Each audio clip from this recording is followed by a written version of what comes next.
Hello YouTube. I am still alive. I don't think I've done a gear video in like a year. Today I want to talk about the Ironglass Adapters Cine Rehoused Russian lenses. This one right here, I have almost a full kit. This one right here is the Helium 442, which is a really popular lens. It's been rehoused with this really nice aluminum housing. Ironglass is kind of a underdog company. They first started with these smaller cinemodded lenses. It's the same glass, but in these simpler housings. And then they have these Cine housings, which are the Mark I version. And then now they've announced a Mark II version that improves upon a lot of the issues that have come up with these lenses. So what are they? Well, Ironglass is just a rehousing company. They don't make the glass. And what they've done is they've sourced these old Russian lenses that are basically rebranded Zeiss lenses from like World War II era. Jupiter, Mir, Helios, these are all kind of Russian propaganda era terms. But my understanding is somewhere around World War II when Russians took over a Zeiss photography plant or whatever and started rebranding the Zeiss lenses of like the 40s as these with these Russian names. The glass itself, you can find the original lenses pretty cheap used like on eBay and stuff. And then Ironglass has taken those and built these really nice cinema rehousings for them. So they make for a really unique kind of vintage lens option. You know, the Helios is probably the most popular one just because that's a lens by itself that a lot of people use. But there is also a 20mm, 28mm, 37mm, 85, and one 35mm. So it's a pretty substantial kit now. And then one of the kind of other features they do, in addition to just the rehousing of these vintage lenses, is they add these modifiers. So you can get them with different kind of colored flare modifiers in them. There's like a blue and a magenta one. And then they also do this, what's been branded as Anamorphake, which is where they give an anamorphic look by putting this little oval disc in the back of the lens. So it gives you an oval bokeh and kind of gives you the feeling of anamorphic without forcing you to be stuck in an anamorphic world. Which honestly, on paper, I kind of like that idea. The problem with me with true anamorphic lenses, which are really hip and popular right now, is they're very big lenses. They're not as fast as normal primes, and they lock you into shooting in a widescrreen format. By nature, anamorphic, you have to stretch it back out, into the widescreen format for it to work, and that's what gives you that oval look and those elongated flares and everything, which is cool for cinematic stuff. A lot of people I see doing it now for commercial stuff, which doesn't always make a lot of sense. I don't know, I guess on the larger scale, I'm not sure how much people really care about whether their stuff is widescreen or 16:9 in the commercial space. But to me, it seems a little odd to force kind of everything to be widescreen. It doesn't always seem like the right approach for, a lot of commercial content. I'd say 95% of the commercial stuff I do, I stick with 16:9 because people's TVs are 16:9. And then when I want to do a more cinematic music video or a short film, then maybe I explore widescreen. But, shooting anamorphic locks you into widescreen basically all the time. In some ways, it's limiting that way. These are nice because you can basically, if you want to, shoot 16:9 with an anamorphic look, which is kind of a fun, unique feature. I've shot, I'll show some examples of what I've shot with the 58mm Helios. The Helios is the first one I bought. I just bought one to kind of test it out and see. I didn't get any of the colored flare filters, but I did get the anamorphic disc in the back. So it really does create some unique flares, and the oval bokeh is nice, and it does give a really nice kind of vintage look. The main drawback to that modification is that it forces you to lose some light from the lens. So the Helios, the 58 and the 85 are both f2 lenses, so kind of on a modern camera you can afford to lose a little bit of light. But some of the other lenses are get kind of slow. There's f2.8 and f3.5 for most of those other ones, where it starts to get a little tricky if you're going to put in this modifier that basically, you know, you lose a couple stops of light with it. And they don't really kind of advertise or talk about that much, and I wish the website did. I wish there was actually like somebody actually measured how much light you lose, because it might caution people against getting that. For me, you know, it does kind of ding the lenses a little bit in that they're less usable inside if you have the modifiers. I have the modifiers on all of them except for the 20, which I'll touch on later, but I haven't received yet, and I actually changed the order and process to not include the oval bokeh because it's a f3.5 lens, and I wanted to get as much light out of it as possible. It's definitely something to think about. You know, I'd say probably, you know, where you really notice it, and I'm guessing from my experience, but you know, somewhere between f2, 2.8, and 4 is kind of where you stop seeing it. If you have this on the lens, and I'll shoot a B-roll test. When you have this on the lens and you're rocking it, you can see, even though you're opening the aperture more, the light doesn't change on the image. And that's kind of showing you the amount of stops you're losing with the modifier in the back. So it's hard to recommend on the slower lenses and also the wider lenses, because by nature, you know, when you start having the 28, the 28, the 37, you know, those are wider angles that you're not going to have as much bokeh on anyway, which is really the only place you're seeing the oval effect. So those are slower lenses, and they're less likely to have that shallow depth of field unless you're really forcing perspective. So I wouldn't recommend doing the Anamorphake oval bokeh disc on those, just because it's not worth the sacrifice of light from the lenses. So that being said, I think Ironglass should actually lean on the other qualities of the lens when they advertise it, and less on the modifiers. Because, I mean, the other downside of those modifiers is they're permanent modifiers to the lens. I mean, you could send them back and get them removed, or I could try to unscrew some of these elements and try to pull it out myself and risk, you know, getting dust and, you know, damaging the lens, which I'm not really comfortable doing. So it's hard, you know, when you have these sort of effects that you're paying to build into the lens, you're kind of limiting some of the functionality of the lens by doing so. I'd rather have, you know, filter, you know, that would mount on the back that you can remove, or, you know, a front filter that gives you the, you know, the colored flares or something, rather than integrating those into the lens itself. I'm not crazy about all those add-ons. That being said, one of the big pros for me is that this vintage glass is really fun and has a nice look to it that's really unique. You know, in this day and age, you're either looking for really sharp kind of clinical lenses like the Sigmas or the Irixes, and you know, on the other side of the spectrum, you have lenses that have a little more personality. You know, maybe like the Dieso film, you know, the Vespids or their zoom lines. And these definitely fall in the personality spectrum. They are actually really sharp lenses, which you might not expect from something so old. Not that there weren't sharp lenses in the past, but sometimes people associate sharpness with new. And these are actually really great sharp lenses. And then they also have a lot of unique flare characteristics. You know, there's no real modern coatings on these, so they do, you know, more or less flare like crazy. You can, you know, they let a lot of light bleed in, and if you're outside during the day, and I'll show some more examples, but like, you know, if you're handheld or something, just moving around, you're gonna catch a lot of kind of fuzziness, or, you know, flares, or kind of milkiness. You know, that's all part of what you're sort of signing up for with these lenses. You're embracing those imperfections to give it a unique look.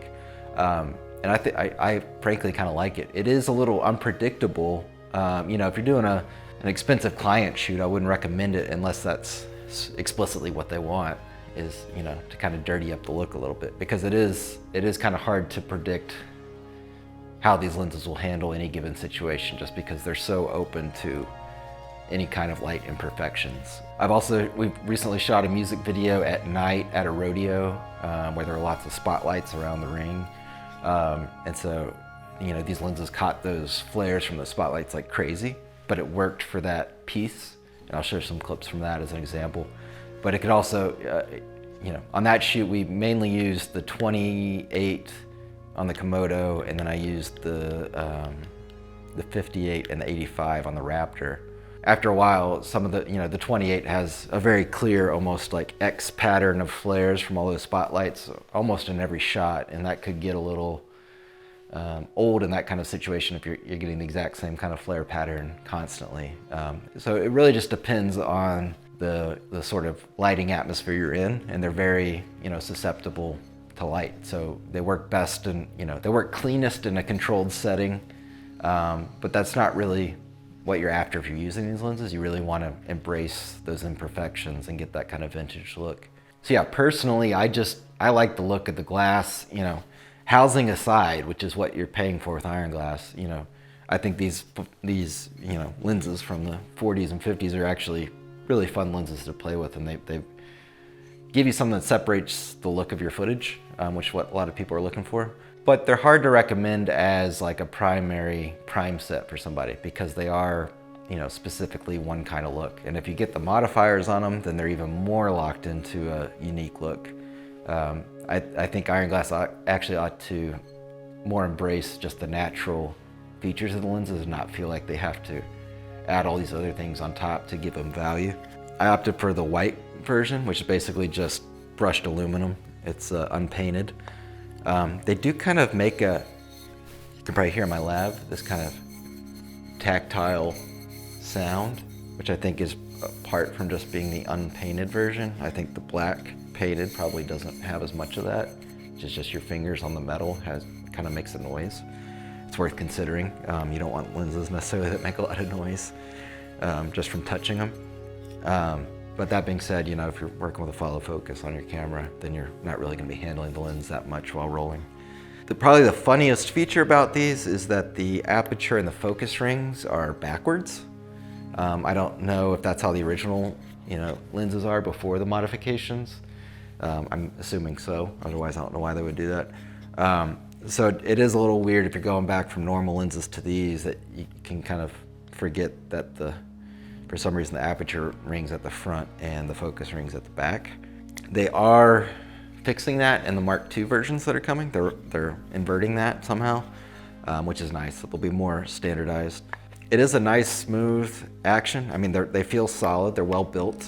I have no problem, putting these through the ringer, so to speak. And I think the Mark II is also going to a full 360 degree rotation on the focus. Right now, I believe they're 180 degrees. Probably my biggest gripe with these lenses is that they're hard, the timelines are really delayed right now, and they're kind of hard to get a hold of. So I first ordered this Helios as kind of a test in the fall of 2020, or maybe late summer 2020. And then I got it. Their timelines on the website say it'll take up to 6 months, and I think it was almost right at 6 months I got it. And it was like January or February of 21 that I got it, and I used it on a few things and really liked it. Decided to pull the trigger on the rest of the set, which I did in March of 2021. And I received the 28 and the 37, I think about 7 months after that. And then I got the 85 and the 135, maybe like 9 months after. And then I'm still waiting on the 20 millimeter, and it's into January, almost early February, which would be 11 months since I ordered. So the timelines on the website aren't very accurate, even with their kind of COVID warning that things will be maybe an additional 2 to 4 weeks delayed. In my experience, at least with the 20 millimeter specifically, is nearly a year, just short of a year since I ordered it. And then they are working on the Mark II versions, which, if you own the originals, you can trade in, which is nice. They're giving a discount for people to trade in. So they'll go ahead and build the new set, and then you ship the old set in exchange for the new once they're ready, so you don't have to wait as much. But the Mark IIs, they're given like a 6 month, kind of lead time on, and I'm not sure that it's gonna, make that based on their previous track record. They are a small company. They're kind of an underdog company, and I like supporting kind of unique, smaller brands. I like, lenses that are, you know, imperfect, and they're kind of funky, and they're not some, you know, just so many people are looking for the perfect everything on YouTube, or, you know, they're buying a camera and they want the cleanest, best everything, and that people honestly think a bit too much about lenses and cameras. I think online it's easy to get sucked into the tunnel of analyzing every little thing. That's why I make weird choices sometimes, and just like, you know, I'll buy one of these, see what it's like, and then I like it and I'll buy some more. And lenses can be a fun tool, but they're not really ultimately controlling the quality of your video content. You know, they can add some character to it. I've certainly enjoyed shooting with these, and they've added character to some stuff I've shot. But, you know, only take the plunge if you're willing to, you know, face some quirks and some delayed timelines, and if you want to stand out with something different than most other people are using, these are a good option. I would recommend, you know, if you really like the anamorphic look, only doing it on the 58 and the 85, just because they're faster lenses. The others, I don't think it's worth doing, just because, you know, you're losing a lot of light, and that's arguably a more important feature of a lens than whether the bokeh is oval shaped or round. You know, if they were rehousing primes that were, you know, f1.4, it'd be a different story, because you could afford to lose that light. But these are slower vintage lenses, so it's hard to lose additional light on top of some of these. Another thing worth noting is these don't have internal focusing, so the lens does move in and out as it focuses. You can see it the most on the 135 that I'm holding here, so you can see how much it kind of grows as I rotate the focus. This is also something that's going to change in the Mark II versions. It'll have internal focusing. So the Mark IIs are really big improvements almost on every possible complaint on these, which is nice to see. They're kind of evolving and improving their quality as they go. One gripe with the current Mark I versions I have is there's some inconsistencies in the bodies of the lenses. So I'll do some close-ups of this, but you know, the 58 millimeter, which is probably their top seller, I would guess. You know, there's no visible screw holes or anything on the body. And then some of the other ones start to introduce them. So this is the 135, and there's not only screw holes on the mount,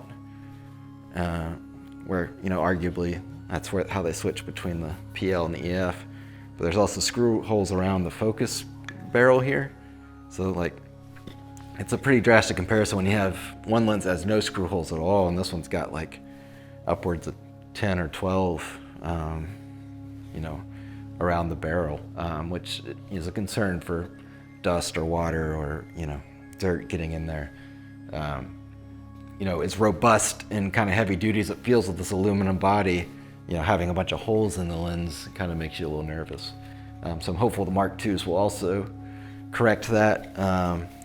So I guess all around, you know, as somebody that's been playing with these for, you know, about a year, you know, it's probably worth holding out for the Mark II versions, or pre-ordering them now, which I think you can, because anything you would complain about with the current version is pretty much fixed, or it looks like it will be fixed in the Mark IIs. You know, it's hard to recommend as your only set of primes. This is more of a second set, and you would also want to have like some clean ones. So I also have a collection of the Irix lenses, which are a little more kind of perfect and clean and better for kind of commercial content, where they're not going to flare as much, and they're not going to have as weird and unique of an artistic look. They're more clinical. So yeah, that's more or less my thoughts on the Ironglass Adapters lenses. You know, they're unique, they're a little funky, but I like the look. I use them quite a bit, but they're not for every shoot, and they're not for everybody. But yeah, do I recommend them? Yeah, I shoot with them quite a bit. This is the 37 right here on a full frame sensor, so it's on the Raptor 37, and that's the 85 on the cropped Komodo sensor. One thing that's really great about the 28 millimeter is the close focus range. All the lenses vary in how good their close focus is. The 37 is not very good, but the 28 is pretty amazing. So in general, I tend to not go with the obvious choices on things. You know, a lot of people are using the Diesofilm Vespids. They look like great lenses. I have the Pictor Zooms, and they're great. I like them. So, you know, that's fine. But when, you know, everybody I see is using Vespids, you know, it's nice to have something that's a little bit different. And, you know, And it's just kind of rewarding also to invest in a company and see them evolve and improve the product over time, kind of getting into the ground level and watching their evolution. Some people, they don't give a shit about the company. They just want the best product, and that's fine too. But you know, everybody's, you know, it used to be that everybody had Japanese lenses, and then, you know, Chinese lenses started getting big in the last couple years, and there's something about using, you know, Russian lenses that have been rehoused by a company in the Ukraine that's kind of, I don't know, fun and different. But yeah, all in all, they're good lenses, and you know, I do recommend them, but there's a lot of quirks in it. If you can wait for, you know, the Mark IIs to come out later this year, I would do so.